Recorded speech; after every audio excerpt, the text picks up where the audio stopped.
Quand on a commencé à s'intéresser à l'urbanisme de Hong Kong, un mot est revenu chez tous nos intervenants. So convenient here. The convenience. Only about the convenience. Vivre à Hong Kong, c'est vraiment pratique. On parle d'une ville de 7 millions d'habitants où on peut aller d'un bout à l'autre en 30-40 minutes maximum.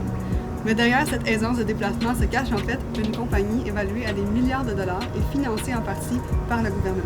Le Mass Transit Railway, c'est bien plus que l'équivalent hongkongais de la STM. C'est un empire tentaculaire qui a façonné le territoire en développant non seulement le transport en commun, mais aussi les immeubles résidentiels et commerciaux qui se trouvent au-dessus des stations de métro. Pour vous montrer un peu de quoi ça a l'air, on est allé rencontrer Michael, un Américain qui vit à Hong Kong depuis 1 an et demi dans son appartement du complexe de Park Central.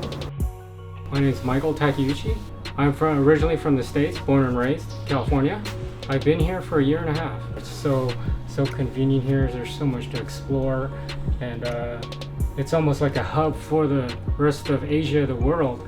I could just hop on a plane, go wherever. I live 52 floors up, so that's definitely a long ride down. And then I go through the mall, and then 7 minutes I could get to the MTR from door to subway door. Si Michael peut se rendre de son appartement jusqu'au centre d'achat puis ensuite jusqu'au métro aussi facilement, c'est grâce à une planification urbaine assez unique. Le MTR ne se charge pas seulement de planifier une station de métro, il planifie un milieu de vie qui va autour. I think it's an integrated city design in which you integrate transportation with land use and urban design.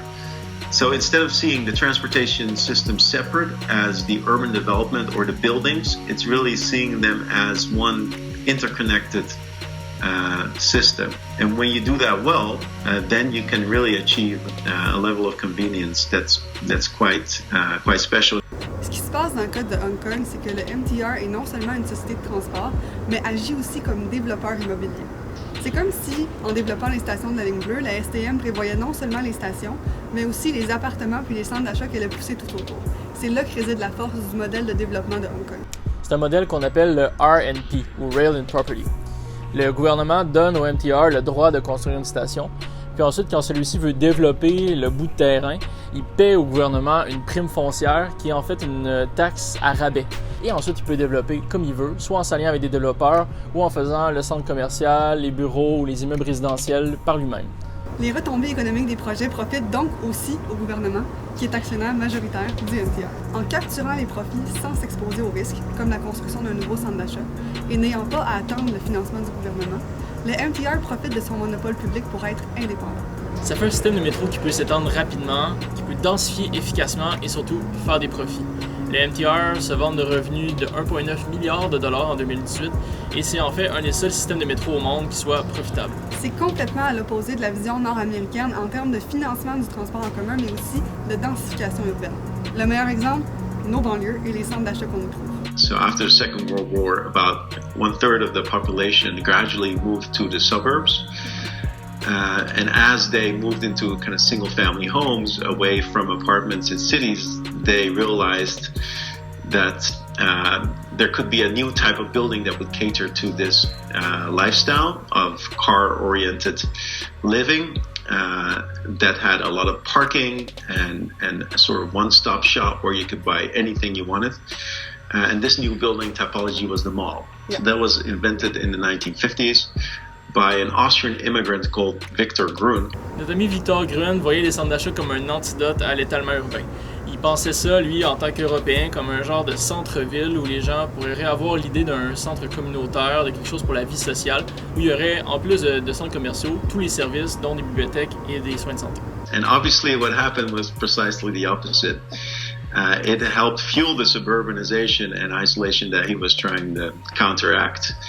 Almost like a Frankenstein's monster. What's so interesting about Hong Kong is that it's precisely the opposite.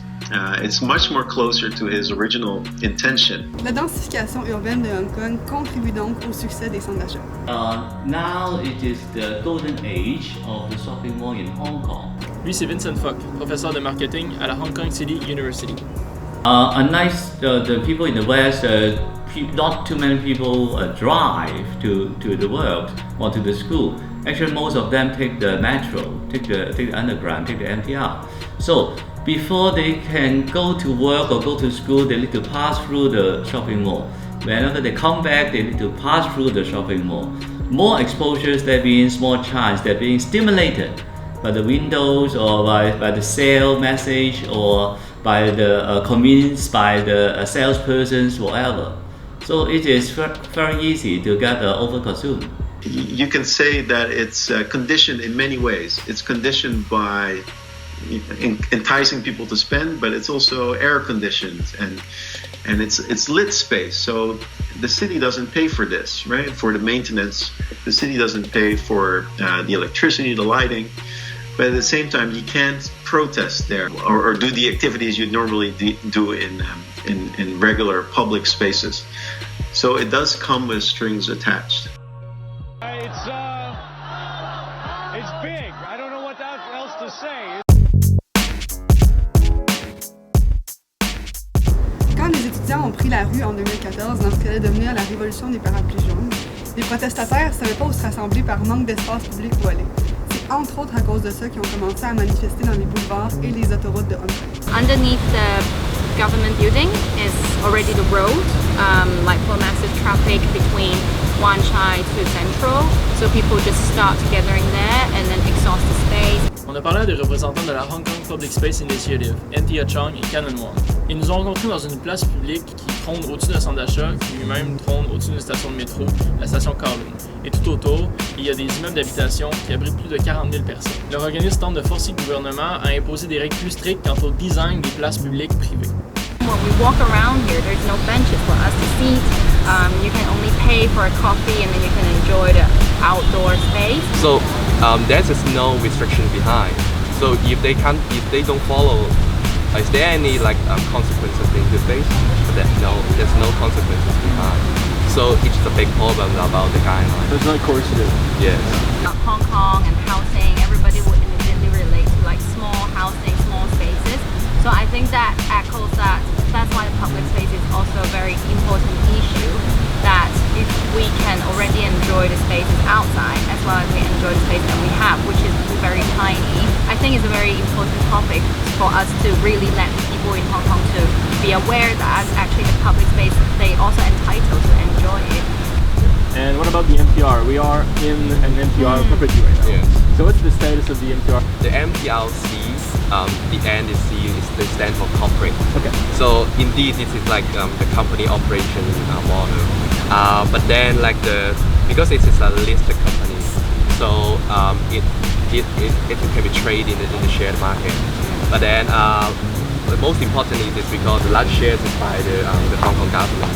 So somehow you may say, okay, it is the government-owned property developers in Hong Kong, but then it is really they are organized and they are run by the private sector. So their operation model they have is really they follow the rules of the capitalism in Hong Kong. Et ça, ça enrichit ceux qui sont déjà riches. And is it so it pays off for big international brands like American businesses and Chinese businesses? In the end, that's who the shopping mall profits here. Yes. For most of the shopping malls in Hong Kong are actually owned and operated by property developers. That they are very powerful. They're full of resources. In Hong Kong, they buy the lands and sell the flat. They are talking about billions and billions of money they have in hand. They can employ the best people to design and manage the shopping mall. So you can find the shopping malls in Hong Kong are very attractive and very well managed. So they put the shopping mall as one of the main source of income. Not only buy, develop and sell flats, but they also operate the shopping mall and rent income as one of the major sources. La privatisation de l'espace public et la surconsommation ne semblent pas vraiment inquiéter les Hongkongiens. Pour eux, le mode de vie offert par le MTR et son modèle de développement, c'est tout simplement imbattable. Are there any downsides from this kind of lifestyle that you see, or not really, in your opinion? I have not found any downside, really. Never thought about that or came across it, actually. Yeah.